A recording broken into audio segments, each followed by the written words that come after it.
Assalamualaikum warahmatullahi wabarakatuh. Selamat pagi semuanya. Selamat pagi Bu Yuli. Izinkan saya Firza Lutfi Adlina dan Alin Mardiah serta Ika Silvi dari kelompok 1 izin mempresentasikan hasil analisis kami mengenai metodologi penelitian kualitatif. Jadi kami akan membahas yang pertama mengenai analisis karakteristik dan tahapan metodologi penelitian kualitatif yang berisi studi kasus, grounded theory, etnografi, atau etnografi atau autobiografi, fenomenologi, penelitian tindakan kelas. Yang kedua ada integrasi metodologi kualitatif seperti evaluasi program, research and development, mixed method. Yang pertama, analisis karakteristik dan tahapan metodologi penelitian kualitatif akan dijelaskan oleh saya. Saya akan menjelaskan mengenai studi kasus, ground theory, dan etnografi.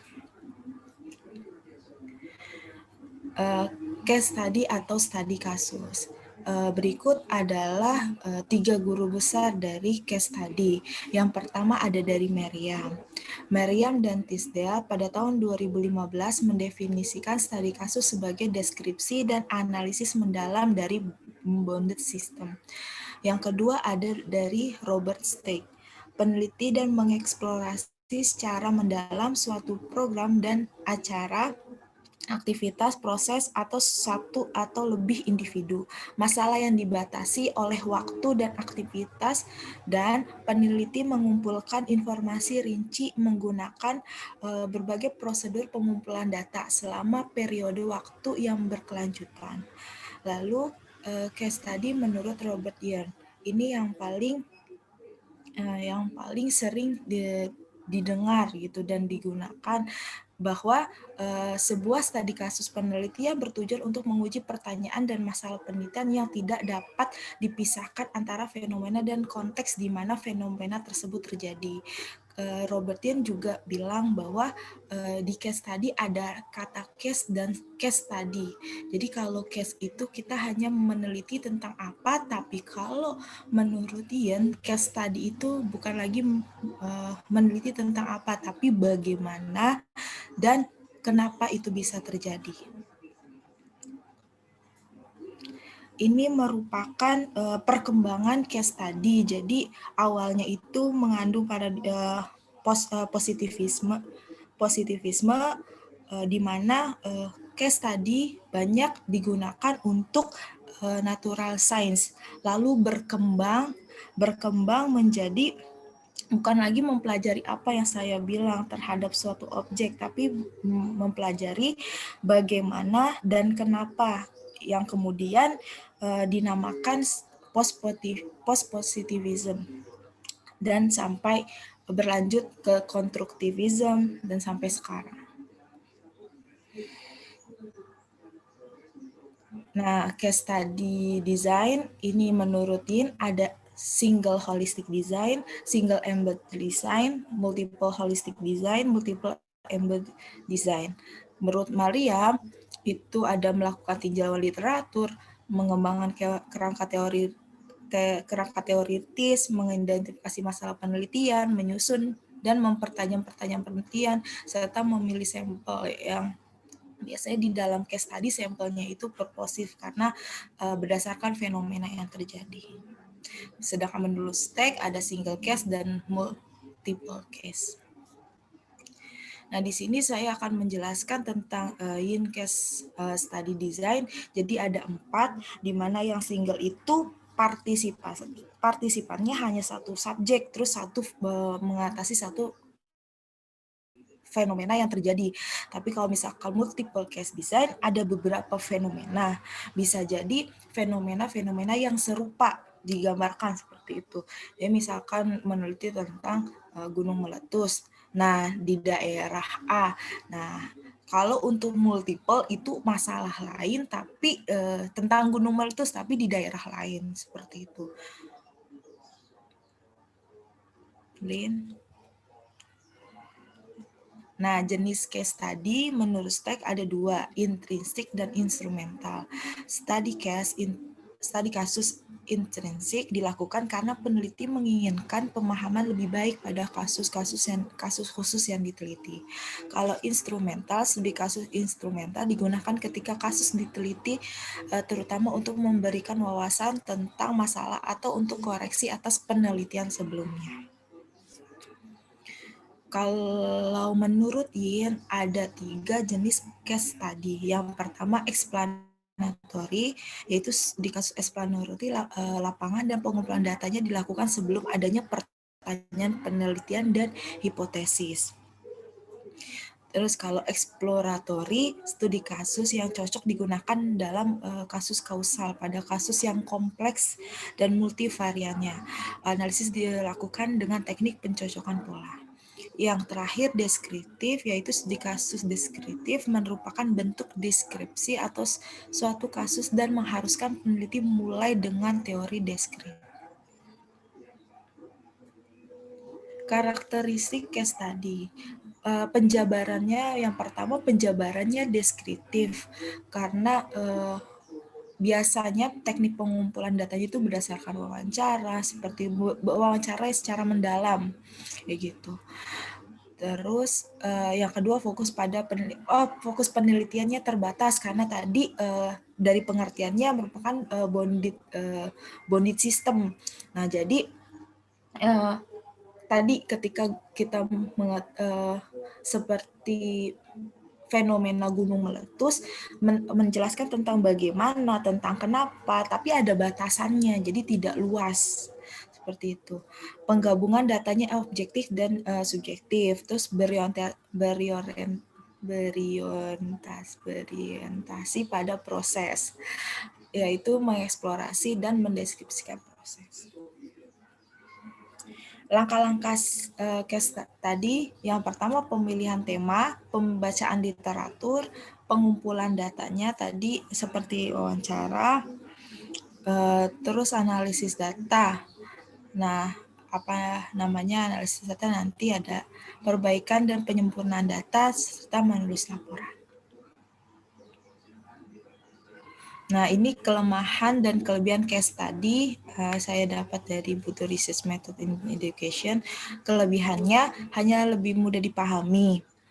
Terus case study fitur uniknya yang hilang dalam skala besar, contohnya survei. Terus case study sangat kuat pada realita. Lanjut, case study menyajikan wawasan lainnya, situasi dan kasus yang sama. Nah, yang tadi seperti saya bilang demikian membantu menafsirkan kasus lainnya yang serupa. Case study dapat dilakukan oleh seorang peneliti tanpa memerlukan tim penelitian. Terus case study dapat mencakup dan membangun peristiwa tak terduga dan variabel tak terkendali. Kelemahannya, hasilnya mungkin tidak dapat digeneralisasikan. Terus yang kedua, hasilnya tidak mudah terbuka oleh itu karena bersifat selektif.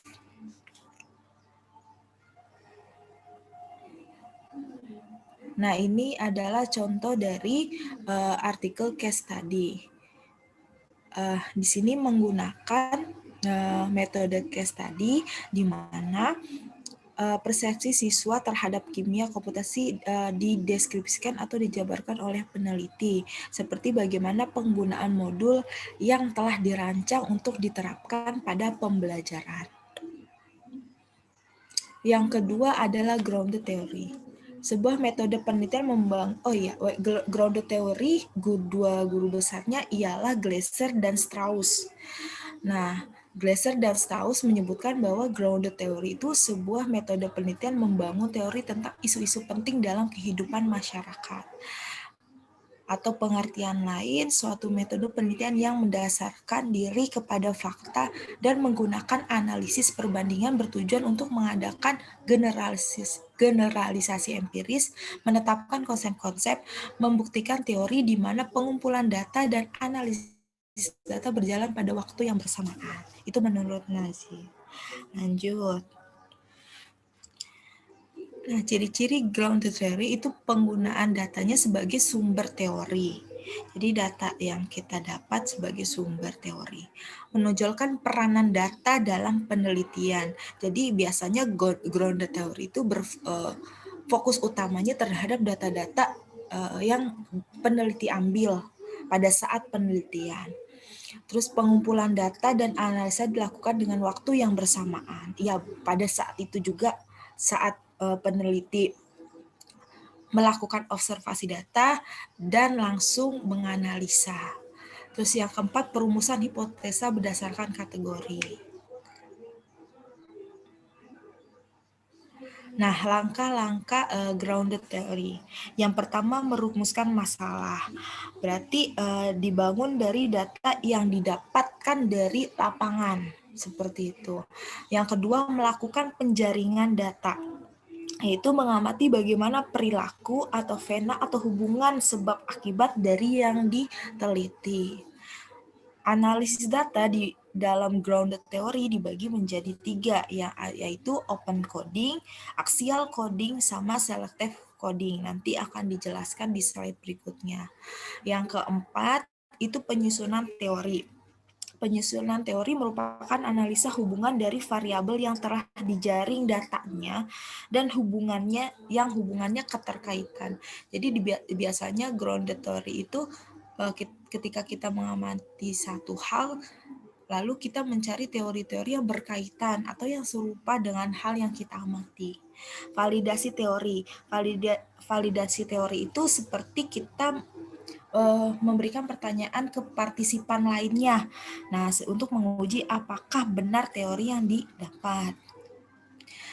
Terus penulisan laporan penelitian.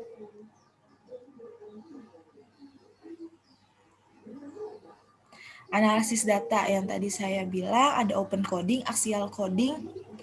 Nah, di sini ada langkah-langkahnya. Yang pertama, open coding melakukan pelabelan fenomena, menemukan dan memberikan nama kategori. Menyusun kategori berdasarkan pada sifat dan ukurannya. Maksudnya dari beberapa data yang sudah didapat diklasifikasikan yang sesuai dengan penelitian. Terus axial coding, prosedur penempatan data kembali dengan cara baru dengan menghubungkan antar kategori. Maksudnya fokus pada satu konsep yang akan menjadi topik penelitian.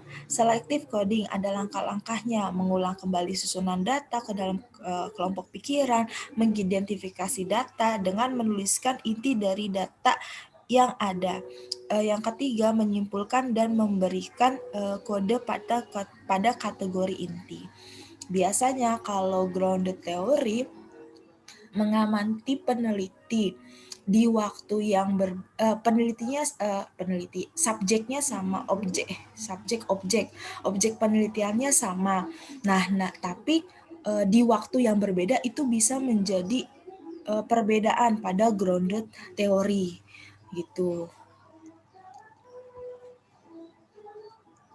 Nah, ini contoh dari grounded theory. Nah, di sini ininya case study, cuma memang di dalamnya menerapkan grounded theory dalam hal evaluasi menggunakan grounded theory sebagai perbandingan terhadap subjek penelitian. Jadi di dalam penelitian ini mempelajari mengenai kimia, tapi menggunakan evaluasi grounded teori untuk menghubungkan antara kimia dengan biologi, fisika, dan pendidikan IPA. Yang ketiga adalah etnografi. Penelitian etnografi adalah jenis metode penelitian yang diharapkan untuk mengungkap makna sosio-kritikal dengan cara mempelajari keseharian, pola hidup, dan interaksi kelompok sosiokultural atau kultur sharing tertentu dalam ruang atau konteks yang spesifik. Nah, biasanya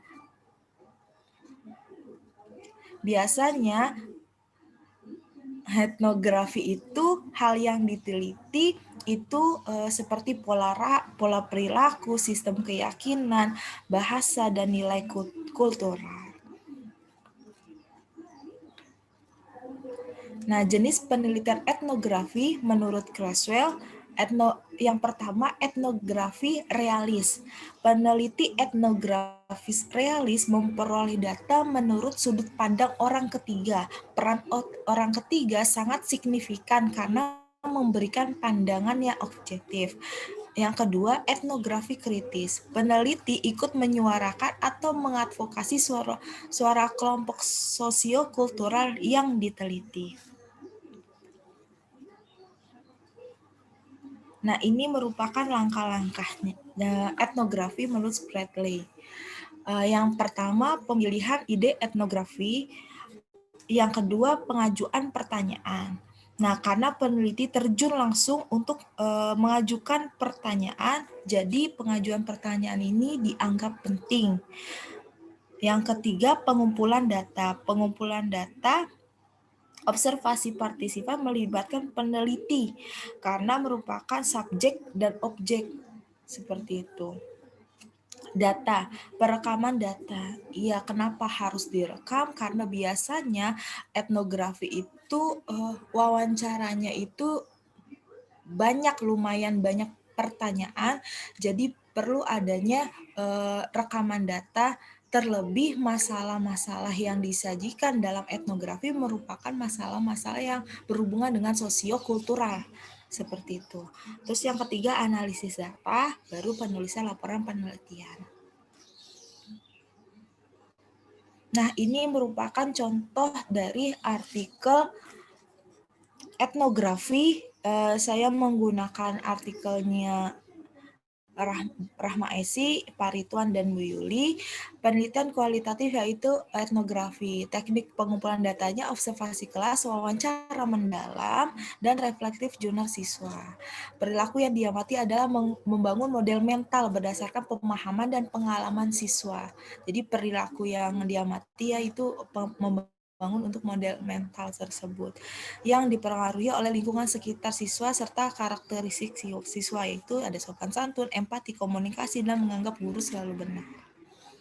Sekian dari saya, selanjutnya akan dilanjutkan oleh autoetnografi oleh Ika Silvi.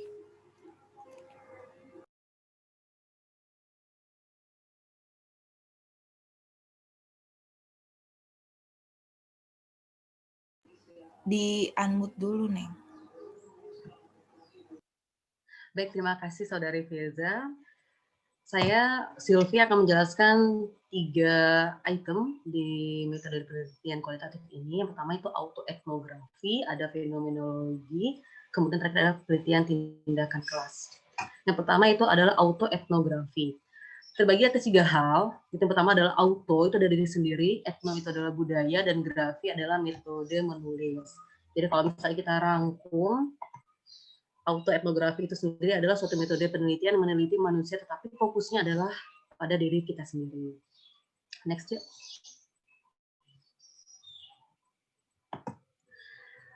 Menurut Heon Chang tahun 2008, autoetnografi adalah suatu metode penelitian yang meneliti manusia, tetapi fokusnya adalah pada diri sendiri, pada kisah hidup penulisnya sendiri sesuai tema yang diangkat. Sedangkan menurut Ellis et al. Tahun 2010, itu suatu pendekatan penelitian dan penulisan yang berupaya mendeskripsikan secara sistematis, menganalisis autografi pengalaman pribadi, auto, guna untuk memahami pengalaman budaya, etno. Kemudian menurut Neville Jam 2003, autoethnography is alternative method and form of writing falling somewhere between anthropology and literature studies. Jadi antropologi ini adalah salah satu alternatif metode penelitian bagi penulis, di mana penulisan metode ini di antara antropologi dan penelitian literasi. Next. Teknik penelitian autoetnografi ini sendiri, menurut Adams, Jones, and Ellis tahun 2015, meliputi 1, mengedepankan pengalaman pribadi dalam penelitian dan penulisan. Kedua, menggambarkan proses pembentukan makna. Yang ketiga, menggunakan dan menunjukkan refleksivitas. Yang keempat, menggambarkan pengetahuan dari orang dalam atau insider dari suatu fenomena budaya atau pengalaman. Yang kelima, mendeskripsikan dan mengkritisi norma budaya, pengalaman, dan kebiasaan. Yang keenam, mencari respon dari pembaca. Next ya. Terus bagaimana mengevaluasi autoetnografi? Sebuah autoetnografi dianggap telah mencapai tujuannya bukan ketika memberikan penjelasan objektif tentang apa yang terjadi, melainkan jika memungkinkan pembaca untuk melihat dunia peserta melalui matanya, yaitu jika memberikan detail yang terluka untuk membantu mereka merasa seolah-olah mereka ada. Di sana ketika peristiwa terjadi dan jika mereka dapat memahami dan berempati dengan peserta, jika mereka menemukan diri mereka, memikirkan dan membandingkan pengalaman mereka sendiri. Kemudian kedua itu adalah fenomenologi. Pengertian istilah fenomenologi secara etimologis berasal dari kata fenomena dan logos. Fenomena berasal dari kata kerja Yunani yaitu painestai yang berarti menampak dan terbentuknya dari akar kata fantasi, fantom, dan fosfor yang artinya sinar atau cahaya. Dari kata itu terbentuk kata kerja tampak terlihat karena bercahaya. Dalam bahasa kita berarti cahaya. Secara harfiah, fenomena diartikan sebagai gejala atau sesuatu yang menampakkan. Menurut Creswell tahun 98, fenomenologi adalah sebuah studi fenomenologis menjelaskan arti dari pengalaman hidup untuk beberapa orang tentang suatu konsep atau fenomena. Sedangkan menurut Strawbert dan Carpenter, penelitian yang ditekankan pada subjektivitas pengalaman hidup manusia sebagai metode yang merupakan penggalian langsung pengalaman yang disadari dan menggambarkan fenomena yang ada tanpa pengaruh oleh teori sebelumnya dan mungkin tidak perlu menguji tentang dugaan atau anggapan sebelumnya. Sedangkan menurut Campbell tahun 94, menurut Butch, fenomenologi sebagai metode dirumuskan sebagai media untuk memeriksa dan menganalisis kehidupan batiniah individu yang berupa pengalaman mengenai fenomena atau penampakan sebagaimana adanya yang lazim disebut arus kesadaran. Tujuan penelitian fenomenologi. Penelitian fenomenologis bertujuan untuk memahami pengalaman dari sudut pandang partisipan, mencoba untuk menggambarkan atau menerangi seperti apa sebuah pengalaman dan makna yang melekat pada pengalaman itu, melibatkan identifikasi, deskripsi, pemahaman, dan interpretasi dari pengalaman hidup peserta, persis seperti yang dialami dan dipahami oleh peserta itu. Prosedur penelitian fenomenologi. Tidak ada panduan resmi melakukan penelitian fenomenologi menurut dari kajian yang saya dapat. Mungkin teman-teman mungkin bisa koreksi terkait dengan prosedur penelitian fenomenologi ini, di mana dari yang saya dapat itu langkah ini dibuat sekedar membantu mahasiswa melakukan penelitian dengan fenomenologi dengan berlandaskan pada paradigma interpretivisme, di mana masalah penelitian mempertanyakan makna suatu peristiwa atau tindakan bagi seseorang. Misal, bagaimana kehidupan gay bagi seseorang. Aduh maaf ya guys, saya ngambilnya ini sedikit sensitif gitu. Di mana kita membahas terkait dengan masalah gay pada kehidupan kita gitu. Di mana objek penelitian itu adalah sesuatu yang ingin dikaji, yaitu makna kehidupan dari gay itu sendiri. Di mana subjeknya itu adalah bagaimana perilaku dari seorang gay itu sendiri. Dan sumber data key formannya itu ada keluarga gay, pakar psikologi, pakar budaya, dan pakar agama. Teknik pengumpulan data, di mana analisa data ada tahap interpretatif phenomenological analysis yang dilakukan adalah sebagai berikut. Yang pertama, reading and rereading. Kemudian initial noting. Initial noting. Yang ketiga, developing emergent themes. Yang keempat, searching for connection across emergent themes. Kelima, moving the next case. And the last, looking for pattern across. Yang terakhir itu adalah penelitian tindakan kelas atau action research. Pada tahun 1946, psikososial Kurt Lewin itu menulis sebuah makalah yang menganjurkan jenis penelitian tindakan atau SIC yang akan mengarah pada tindakan sosial. Penelitian yang tidak menghasilkan apa-apa selain buku, tiada argumen, tidak akan cukup. Gitu. Lewin tahun 1946 halaman 35. Sebaliknya, Lewin mengusulkan siklus berulang pendekatan penelitian yang melibatkan perencanaan apa yang harus dilakukan, pengambilan tindakan, dan pencarian fakta tentang hasil. Ide-ide Lewin sejak itu menjadi salah satu pengaruh utama di masa kini yang dikenal sebagai penelitian tindakan. Menurut Ari Kunto dan kawan-kawan tahun 2006, penelitian tindakan kelas merupakan suatu pencermatan terhadap kegiatan belajar berupa sebuah tindakan yang sengaja dimunculkan dan terjadi dalam sebuah kelas secara bersama. Menurut Supardi tahun 2006, penelitian yang mampu menawarkan cara dan prosedur baru untuk memperbaiki dan meningkatkan profesionalisme pendidik dalam proses belajar mengajar di kelas dengan melihat kondisi siswa. Dan yang terakhir, menurut Kemis and Taggart tahun 88 itu suatu bentuk refleksi diri kolektif yang dilakukan oleh peserta-pesertanya dalam situasi sosial untuk meningkatkan penalaran dan keadilan praktik-praktik itu dan terhadap situasi tempat dilakukan praktek-praktik tersebut. Menurut Chokwan dan Brownett tahun 2010 terkait dengan cycle action research, di mana penelitian tindakan diawali dengan perencanaan tindakan, itu planning. Kemudian ada penerapan, itu action, kemudian ada observasi dan mengevaluasi proses dan hasil tindakan atau observation dan evaluation. Sedangkan prosedur kerja dalam penelitian tindakan kelas terdiri dari 4 komponen yang tadi, yaitu planning, pelaksanaan, pengamatan, dan refleksi, dan seterusnya sampai perbaikan atau peningkatan yang diharapkan tercapai, yaitu kriteria keberhasilan.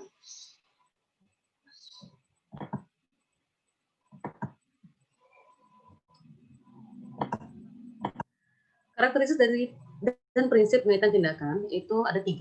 Pertama, inquiry reflektif, itu penelitian tindakan kelas berangkat dari permasalahan pembelajaran real yang sehari-hari dihadapi oleh guru dan siswa. Jadi kegiatan penelitian berdasarkan pada pelaksanaan tugas, practice driven, and pengambilan tindakan untuk memecahkan masalah yang dihadapi atau action driven. Dan yang kedua itu adalah kolaboratif, yaitu upaya perbaikan proses dan hasil pembelajaran tidak dapat dilakukan sendiri oleh peneliti di luar kelas, tetapi ia harus berkolaborasi dengan siswa. Penelitian tindakan kelas merupakan upaya bersama dari berbagai pihak untuk mewujudkan perbaikan yang diinginkan. Yang ketiga yaitu reflektif. Penelitian tindakan kelas memiliki ciri khas khusus, yaitu sikap reflektif yang berkelanjutan. Berbeda dengan pendekatan penelitian formal yang sering mengutamakan pendekatan empiris eksperimental, penelitian tindakan kelas lebih menekankan pada proses refleksi terhadap proses dan hasil penelitian. Prinsip penelitian tindakan kelas itu menurut Hopkins tahun 93. Yang pertama, itu tugas pertama dan utama guru di sekolah adalah mengajar siswa sehingga apapun metode penelitian dan tindakan kelas yang akan diterapkan tidak akan mengganggu komitmen sebagai pengajar. Yang kedua, metode pengumpulan data yang digunakan tidak menuntut waktu yang berlebihan dari guru sehingga berpeluang mengganggu proses pembelajaran. Yang ketiga, metodologi yang digunakan harus cukup reliable sehingga memungkinkan guru mengidentifikasi serta merumuskan hipotesis secara cukup meyakinkan, mengembangkan strategi yang dapat diterapkan pada situasi kelasnya dan memperoleh data yang dapat digunakan untuk menjawab hipotesis yang dikemukakan. Kemudian ada 4, itu masalah penelitian diusahakan oleh guru seharusnya merupakan masalah yang merisaukan. Bertolak dari tanggung jawab profesionalnya, guru sendiri mencoba diperlukan sebagai motivator intrinsik bagi guru dan bertahan dalam pelaksanaan kegiatan yang jelas-jelas menuntut lebih dari yang sebelumnya. Yang kelima, dalam menyelenggarakan penelitian tindakan kelas, guru harus selalu bersikap konsisten, menaruh kepedulian tinggi terhadap prosedur etika yang berkaitan dengan pekerjaannya. Dan yang keenam, kelas merupakan cakupan tanggung jawab seorang guru. Namun dalam pelaksanaan penelitian tindakan kelas sejauh mungkin digunakan classroom exciting perspektif, yaitu permasalahan tidak terbatas dalam konteks dalam kelas atau mata pelajaran tertentu, melainkan dalam perspektif yang luas. Next. Model penelitian tindakan kelas Multianingsi tahun 2011 itu pertama ada 4. Pertama ada model card learning, ada model Royal, ada model Chemist and Taggart, dan terakhir ada model DDIF. Oke, selanjutnya akan dilanjutkan oleh Saudari Ali. Selanjutnya adalah integrasi metodologi kualitatif. Yang pertama adalah evaluasi program. Evaluasi menurut Fink dan Koskov adalah seperangkat prosedur untuk menilai manfaat suatu program dan menyajikan informasi tentang tujuannya, aktivitasnya, hasilnya, dampaknya, dan resikonya. Sedangkan program menurut McDavid dan Hawthorne yaitu kelompok aktivitas yang saling terkait yang dimaksudkan untuk mencapai satu atau beberapa tujuan. Sehingga penelitian evaluasi program merupakan suatu prosedur ilmiah yang sistematis yang dilakukan untuk mengukur hasil program atau proyek terkait dengan efektivitas suatu program dan kesesuaiannya dengan tujuan yang direncanakan, dengan cara mengumpulkan, menganalisis, dan mengkaji pelaksanaan program yang dilakukan secara objektif. Terdapat 2 tujuan pokok evaluasi program, yaitu memperbaiki suatu program atau evaluasi formatif, dan untuk menentukan efektivitas suatu program dan layak tidaknya untuk dilanjutkan, atau evaluasi sumatif menurut Fink dan Koskov dan Patton pada tahun 2009. Nah, terdapat perbedaan evaluasi kualitatif dan kuantitatif, yaitu evaluasi kualitatif bersifat induktif dalam pengumpulan data, interpretasi, dan penyajian laporan, sedangkan evaluasi kuantitatif bersifat deduktif, yaitu berangkat dari hipotesis dan pertanyaan, kemudian diuji dalam evaluasi. Evaluasi kualitatif sendiri bersifat holistik, artinya hasil evaluasi dilihat dalam keterkaitan berbagai aspek yang membentuk kesatuan makna. Sedangkan evaluasi kuantitatif digunakan untuk menemukan pola yang mendukung atau menolak hipotesis dan pertanyaan penelitian. Evaluasi kualitatif sendiri bersifat first hand, yaitu berusaha memahami pengalaman subjektif dari pihak yang diteliti atau evaluasi, sedangkan evaluasi kuantitatif berusaha untuk memahami apakah realitas sosial mendukung atau menolak hipotesis dan apakah menjawab pertanyaan dari evaluasi. Selanjutnya, evaluasi kualitatif menggunakan bahasa alamiah atau sesuai kondisi lokal selama proses evaluasi. Sedangkan evaluasi kuantitatif menggunakan prosedur pengukuran yang menyajikan gambaran numerik atas variabel-variabel. Evaluasi kualitatif sendiri umumnya menggunakan studi kasus, sedangkan evaluasi kuantitatif menggunakan sampel yang representatif. Pada evaluasi kualitatif, evaluator bertindak sebagai instrumen pengukuran utama, sedangkan evaluasi kuantitatif, evaluator harus memastikan reliabilitas dan validitas dari instrumen yang digunakan. Evaluasi kualitatif sendiri itu bersifat pendekatannya naturalistik, yaitu tidak secara eksplisit memanipulasi setting evaluasi. Sedangkan pada evaluasi kuantitatif, evaluator memiliki kemampuan dan kontrol terhadap setting untuk memperbaiki validitas internal, validitas kesimpulan statistik, dan validitas konstruk dari rancangan evaluasi atau penelitian. Nah, terdapat berbagai model evaluasi yang bisa kita gunakan sesuai dengan tujuan evaluasi yang akan kita tentukan. Di sini terdapat beberapa model evaluasi seperti goal-based dari Tyler, goal-free evaluation dari Scriven, theory-based dari Weiss, context input process and product atau CIP dari Staffelbeam, utilization focus dari Patton, responsive dari Stake, connoisseurship dari Eisner, ethnographic dari Guba, multi-level Gasky dan Kirkpatrick, Geo framework dari Scanlon, dan 7 principle of good practice in undergraduate education. Nah, misal di sini ada primary purpose evaluation. Tujuan utama evaluasi yang kita lakukan itu untuk apa? Apakah untuk menguji kesesuaian tujuan dari program yang kita laksanakan, atau untuk mengukur sejauh mana program yang kita lakukan itu berkembang, atau di sini ada program improvement. Apakah evaluasi yang kita lakukan itu untuk mengakreditasi, dan apakah evaluasi yang kita lakukan itu untuk membentuk atau membangun sebuah teori tentang perlakuan atau about intervention di sini. Dan apakah evaluasi yang kita lakukan ini membutuhkan informasi dari audiens yang beragam, dan apakah evaluasi yang akan kita lakukan ini untuk menguji atau menilai keseluruhan dampak dari program.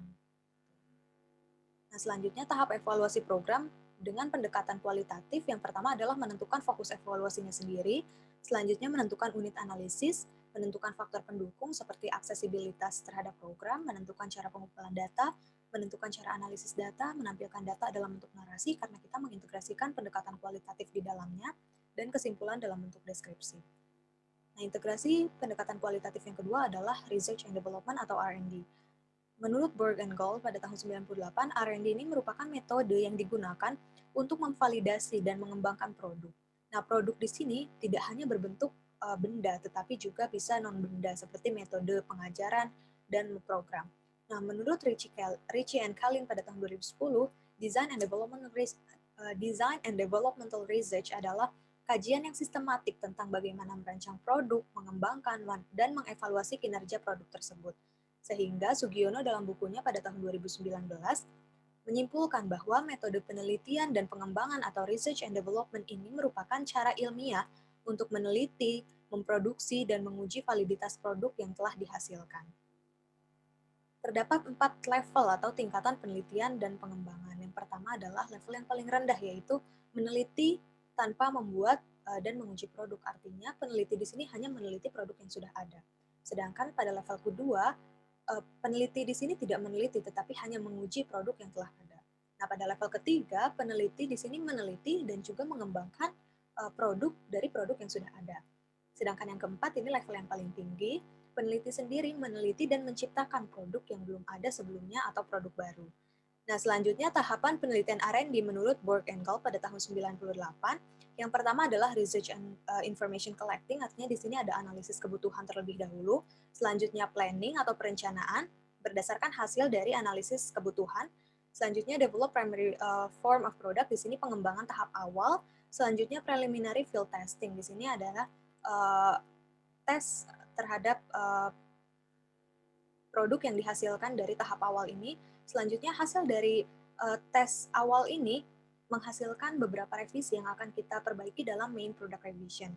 Dan selanjutnya hasil dari revisi produk utama ini akan kita tes lagi Selanjutnya, hasil tes ini akan kita perbaiki kembali di operational product revision, atau ini revisi terhadap penggunaan produk itu sendiri. Selanjutnya, setelah hasil revisi, kita akan tes kembali, sehingga di sini ada 3 tes, ada tes awal, tes utama, dan operational test ini sendiri. Nah, setelah tes terakhir, maka kita akan memperbaiki produk tersebut pada final product revision. Selanjutnya, jika produk itu sudah tepat atau sudah fix, maka kita menuju tahap akhir, yaitu dissemination and implementation. Atau di sini juga kita akan melakukan produksi massal terhadap produk yang kita kembangkan. Nah, di sini di mana sih integrasi pendekatan kualitatif itu sendiri? Biasanya integrasi pendekatan kualitatif banyak dilakukan pada tahap awal, yaitu research and information collecting melalui wawancara dan survei. Selanjutnya yang terakhir yaitu metode penelitian campuran atau mixed method. Menurut Creswell pada tahun 2010, penelitian campuran merupakan pendekatan penelitian yang mengkombinasikan antara penelitian kualitatif dengan penelitian kuantitatif. Sedangkan menurut Sugiono, penelitian campuran adalah suatu metode penelitian yang mengkombinasikan atau menggabungkan antara metode kualitatif dan kuantitatif secara bersama-sama dalam suatu kegiatan penelitian. Nah, menurut Creswell sendiri, metode penelitian kombinasi atau campuran ini akan berguna bila metode kuantitatif dan metode kualitatif secara sendiri-sendiri tidak cukup akurat untuk memahami permasalahan penelitian, atau jika dengan mengintegrasikan kedua metode ini akan mendapatkan pemahaman yang paling baik atau paling holistik. Nah, di sini ada desain penelitian campuran menurut Sugiono berdasarkan 2 aspek, yaitu time of the decision atau waktu mengkombinasikannya, apakah kita melakukannya secara bersama-sama atau bergantian, dan juga paradigm emphasize decision, apakah ada dominasi bobot kombinasi metode tertentu dalam penelitiannya.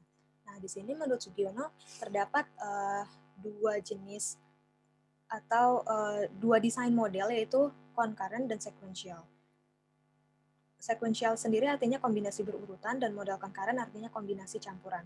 Nah, model sequential ini atau yang berurutan ini juga dapat dibagi menjadi 2, yaitu model sequential explanatory, yaitu urutan pembuktian, dan juga sequential exploratory, yaitu urutan penemuan. Sedangkan model concurrent sendiri dibagi menjadi 2 juga, yaitu triangulation, yaitu kuantitatif dan kualitatifnya berimbang, dan juga embedded, yaitu campuran kualitatif dan kuantitatif yang tidak berimbang. Nah, di sini ada di kuadran pertama untuk concurrent sendiri ada yang tadi seimbang, artinya kualitatif di sini dan kuantitatif sama-sama dominan. Ditandai dengan dominan di sini ditandai dengan penulisan pada dengan menggunakan huruf kapital semua. Di sini artinya dominan, sedangkan yang menggunakan huruf kecil di sini artinya tidak dominan. Nah, tanda plus di sini artinya dilakukannya secara bersama-sama, sedangkan tanda panah ini dilakukannya secara berurutan. Nah, untuk kuadran pertama ini statusnya kualitatif dan kuantitatif dilakukan secara bersama-sama dan keduanya bersifat dominan. Sedangkan pada kuadran keempat, kualitatifnya di sini dominan, sedangkan kuantitatifnya tidak. Dan kebalikannya, kuantitatifnya dominan, kualitatifnya tidak, tetapi dilakukannya secara bersama-sama. Sequential sendiri di sini, untuk equal status, bisa kualitatif terlebih dahulu, baru kuantitatif, atau kuantitatif dulu, baru kualitatif. Untuk di kuadran 3, kita bisa menggunakan kualitatif terlebih dahulu yang dominan, kemudian dilanjutkan dengan kuantitatif yang tidak dominan, atau kualitatif dulu yang tidak dominan dilanjutkan dengan kuantitatif yang dominan, atau kuantitatif yang dominan dilanjutkan kualitatif yang tidak dominan, atau kuantitatif yang tidak dominan dilanjutkan dengan kualitatif yang dominan. Selanjutnya ada juga desain penelitian campuran menurut Creswell pada tahun 2012 ada 6 jenis desain penelitian campuran. Yang pertama convergent atau parallel mixed method design, artinya di sini ada kualitatif dan kuantitatif dilakukan bersama-sama tetapi terpisah, dilanjutkan dengan interpretasi. Selanjutnya explanatory sequential mixed method design, artinya kuantitatif dulu baru diikuti kualitatif lalu diinterpretasi. Selanjutnya exploratory sequential mixed method design. Di sini kualitatif data itu untuk membentuk kuantitatif data collection-nya, lalu interpretasi. Selanjutnya embedded di sini ada tumpang tindih antara kualitatif dan kuantitatif data collection dan analisisnya, baru interpretation. Nah, pada desain kelima adalah transformative mixed method design. Kuantitatif diikuti oleh kualitatif. Nah, ada juga ternyata menurut Creswell ada yang multi-phase mixed method design. Artinya di sini studi kuantitatif yang pertama untuk memberikan informasi terhadap studi kuantitatif yang kedua, baru untuk dilanjutkan pada mixed method. Nah, tahapan penelitian campuran menurut Creswell yang pertama determine if a mixed method study is feasible. Artinya kita di sini harus menentukan apakah penelitian yang kita lakukan memang cocok untuk menerapkan mixed method design. Nah, yang kedua, identify a rationale for a mixed method study, dan yang ketiga, identify data collection strategy and types of design. Nah, di sinilah kita harus menentukan desain mana dari slide sebelumnya yang cocok dengan penelitian yang akan kita lakukan dengan mempertimbangkan priority, sequence, dan visualization. Selanjutnya, tahap keempat, tentu kita merancang pertanyaan penelitiannya itu sendiri, yaitu develop qualitative, quantitative, and mixed method research question. Dan selanjutnya adalah collect kuantitatif dan kualitatif data sesuai dengan desain yang kita pilih. Selanjutnya adalah setelah kita melakukan pengumpulan data, tentu kita selanjutnya adalah menganalisis data, dan yang terakhir adalah menulis laporan. Sekian presentasi dari kelompok kami. Mohon maaf apabila terdapat banyak kesalahan dan kekurangan. Terima kasih atas perhatiannya. Wassalamualaikum warahmatullahi wabarakatuh.